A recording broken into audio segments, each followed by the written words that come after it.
ഇന്ന് നമുക്ക് പഠിക്കാനുള്ളത് ഇൻഡക്ടർ ആണ്. NSQF-ൻ്റെത്.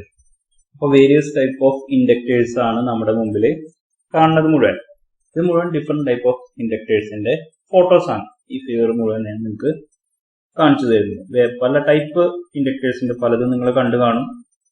ചിലത് വണ്ടിക്കുള്ളാവാം, ചിലപ്പോൾ ഇലക്ട്രോണിക് ബോർഡുകളിലാവാം. അങ്ങനെ പല സ്ഥലങ്ങളിൽ ഇത് അപ്ലൈ ചെയ്തിട്ടുണ്ട്. അപ്പൊ എന്തിനാണ് ഇൻഡക്ടർ എന്നുള്ളതിനെ കുറിച്ചാണ് നമുക്കിന്ന് അറിയേണ്ടത്. ഇനി ഇൻഡക്ടറിന്റെ ഈ സ്ലൈഡിൽ ഡിസ്കസ് ചെയ്യുന്നത് ഇൻഡക്ടറിന്റെ സിംബൽസും പിന്നെ അതുപോലെ അതിന്റെ ഒരു ബേസിക് കൺസ്ട്രക്ഷനുമാണ്. എന്താണ് ഇൻഡക്ടർ എന്നുള്ളതിനെ കുറിച്ച്. അപ്പൊ സിംബൽസ് ലെഫ്റ്റ് സൈഡിൽ ഇട്ടിട്ടുണ്ട്. 4 ടൈപ്പില്: air core, iron core, ferrite core, variable core.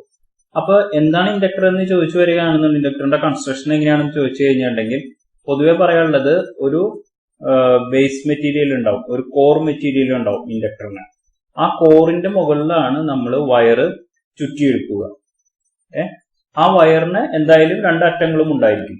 ആ 2 അറ്റങ്ങളിലാണ് നമ്മൾ കമ്പോണന്റ് നമുക്ക് ബോർഡിൽ കണക്ട് ചെയ്തിട്ട് വർക്ക് ചെയ്യുക, ഇലക്ട്രോണിക് ബോർഡിൽ കണക്ട് ചെയ്ത് വർക്ക് ചെയ്യുക. അപ്പൊ ഈ കോറ് എന്ന് പറയുന്നത് നിലവിലില്ലെങ്കിൽ അതിനെ എയർ കോർ ആയിട്ട് കണക്കാക്കും. ചിലപ്പോൾ അയൺ പീസ് ആയിരിക്കും കോറായിട്ട് വെക്കുക, അല്ലെങ്കിൽ ഫെറൈറ്റിന്റെ ഒരു കോർ ഉണ്ടാക്കി വെക്കാം. അപ്പൊ അങ്ങനെ അതിനനുസരിച്ച് നമ്മളുടെ ഇൻഡക്ടറിന്റെ പേരും മാറിക്കൊണ്ടിരിക്കും. അതുകൊണ്ടാണ് ഡിഫറൻറ്റ് സിംബൽസ് വന്നിട്ടുള്ളത്. പിന്നെ കോറിൽ എത്ര ടേണുകൾ, എത്ര ചുറ്റുകൾ വേണമെന്നൊക്കെ നിശ്ചയിക്കണം ഇൻഡക്ടർ ഉണ്ടാക്കണം നേരത്തെ. ഓക്കെ. പിന്നെ കോർ മെറ്റീരിയലിനനുസരിച്ച് പേര് മാറും. അത് ഞാൻ നേരത്തെ തന്നെ പറഞ്ഞു. പിന്നെ എത്ര ലെങ്ത്തിൽ അത് കോർ എടുക്കണം, ഇൻഡക്ടറിന്റെ വയർ ആണെങ്കിൽ അത് എത്ര ലെങ്ത്തിൽ എടുക്കണം, അങ്ങനെയൊക്കെ ഒരു കണക്കുണ്ട് എല്ലാത്തിനും. അപ്പൊ ബേസിക് ഇൻഡക്ടർ എന്ന് പറഞ്ഞു കഴിഞ്ഞാൽ ഒരു കോർ ഉണ്ടാവും, അതിന്റെ മുകളിൽ വയർ ഇങ്ങനെ ചുറ്റി വെച്ചിട്ടുണ്ടായിരിക്കും. പിന്നെ അതിന്റെ ഡിഫറെന്റ് സിംബൽസ് ആണ് കാണിച്ചിരിക്കുന്നത്. കോറിന്റെ പേരിനനുസരിച്ച് എന്ത് മാറും? ഇൻഡക്ടറിന്റെ പേരും മാറും. ഇൻഡക്ടറും വേരിയബിളും ഫിക്സഡും ഒക്കെ നിലവിലുണ്ട്. ഇനി ഇൻഡക്ടറിനെ കോയിൽ എന്നോ ചോക്ക് എന്നോ റിയാക്ടർ എന്നോ ഒക്കെ നമുക്ക് പറയാം. ഇൻഡക്ടറിന്റെ പരിപാടി എന്താണെന്ന് വെച്ചിട്ടുണ്ടെങ്കിൽ എനർജി സ്റ്റോറിംഗ് ആണ്, കപ്പാസിറ്ററിന്റെ പോലെ തന്നെ. പക്ഷെ മാഗ്നറ്റിക്കലായിട്ടാണ് ഇവിടെ എനർജി സ്റ്റോർ ചെയ്യുക.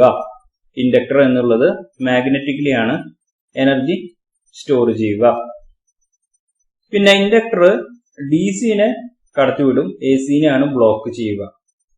പിന്നെ ഇൻഡക്ടറിന്റെ കാര്യത്തിൽ നമ്മൾ പറയുകയാണെന്ന് വെച്ചിട്ടുണ്ടെങ്കിൽ ഇൻഡക്ടർ ഞാൻ നേരത്തെ പറഞ്ഞ പോലെ തന്നെ ഒരു കോർ ഉണ്ടായിരിക്കും. ആ കോറിന്റെ മുകളിൽ വയർ വൗണ്ട് ചെയ്താണ് എടുക്കുക, ചുറ്റിയാണ് എടുക്കുക. അങ്ങനെ ചുറ്റുന്ന വയർ തന്നെ കോറുമായിട്ട് ഇൻസുലേറ്റഡ് ആയിരിക്കും എപ്പോഴും. പിന്നെ ഇൻഡക്ടറിനെ എപ്പോഴും നമ്മൾ സർക്യൂട്ടിൽ സൂചിപ്പിക്കുന്നത് ക്യാപിറ്റൽ L എന്നുള്ള ലെറ്റർ വഴിയാണ്. ഇൻഡക്ടൻസ് മെഷർ ചെയ്യുന്നത് ഹെൻറി എന്നുള്ള യൂണിറ്റിലാണ്. ഇത്രയും കാര്യങ്ങളാണ് നമുക്കിന്ന് ഇതുമായി ബന്ധപ്പെട്ട് ഇൻഡക്ടറുമായി ബന്ധപ്പെട്ട് നമുക്ക് പഠിക്കാനായിട്ട് നമ്മുടെ ബുക്കിലുള്ളത്.